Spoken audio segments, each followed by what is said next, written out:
Bismillahirrahmanirrahim. Ya Habib, saya mau bertanya bagaimana kita menghormati bulan puasa yang sebentar lagi ini akan berakhir ya Habib. Ya, inilah sangat duka cita, ya, sangat sedih ya bagi orang yang suka beramal ya, tapi jangan kita putus harapan.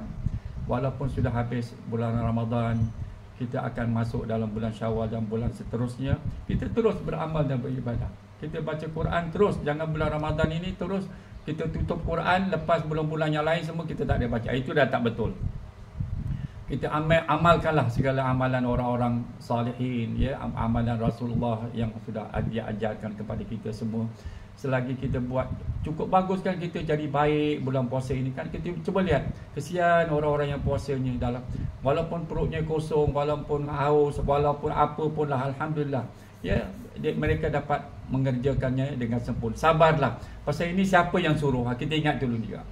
Bukan ustaz suruh, bukan pensyarah suruh, bukan siapa yang suruh, bukan pemimpin suruh. Yang suruh ni siapa? Suruh berpuasa.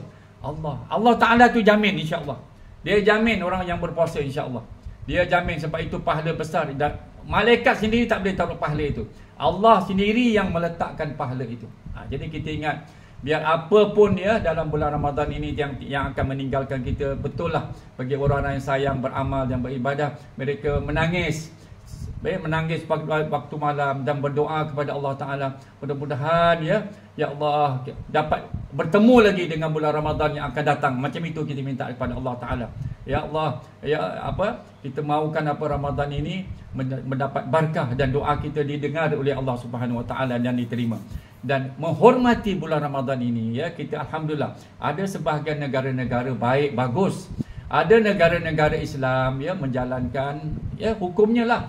Jangan makan di tepi-tepi jalan, jangan buka kedai, jangan ini, ya, jangan cara buka umum gitu untuk membuka bagi siapa juga yang nak makan. Tapi boleh buka kedainya, tapi boleh tapau lah, kata orang, ambil, jangan makan di restoran-restoran lah, ya.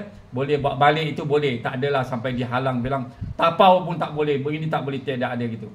Kita pun tidak boleh sekat macam itu. Ada negara macam di negara di Singapura dan di negara Malaysia dan Indonesia barangkali, ya,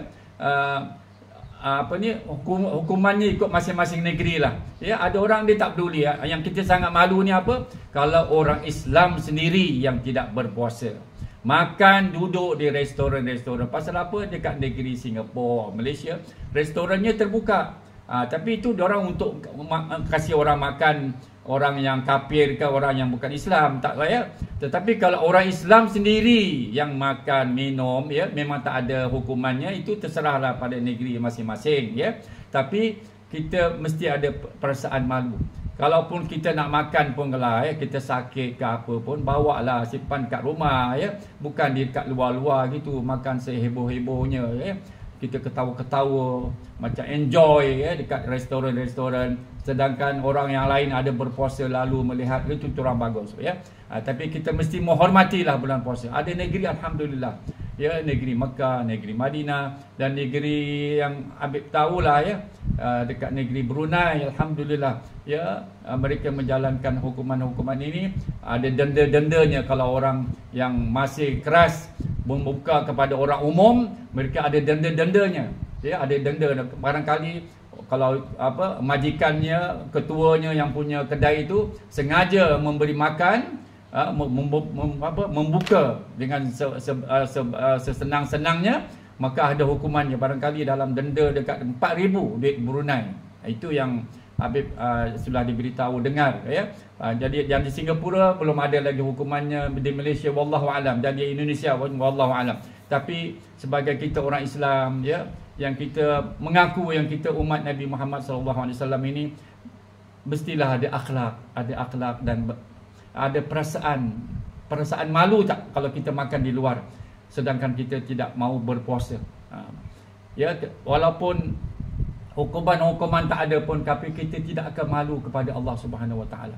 Bagi orang-orang yang uzur, orang-orang yang sakit, itu lain, itu dikecualikan. Orang tua-tua yang tidak boleh puasa, orang yang sakit, orang-orang perempuan yang hamil, yang apa juga. Semua ini diberi kelonggaran oleh Allah Subhanahu Wa Taala, ya. Ya, ini semua diberi. Tapi orang yang sihat sengaja tak nak berpuasa, hukumnya haram besar, dosa besar.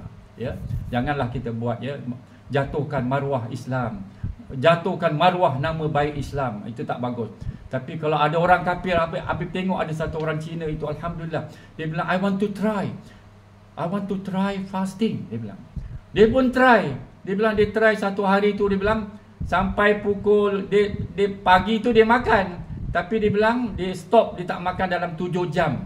Lepas itu dia bilang I feel tired, cannot, dia bilang. Terus dia makan, dia bilang.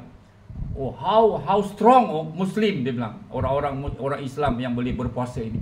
Boleh berpuasa daripada pukul 6 pagi sampai pukul 7 malam. Berapa jam tu?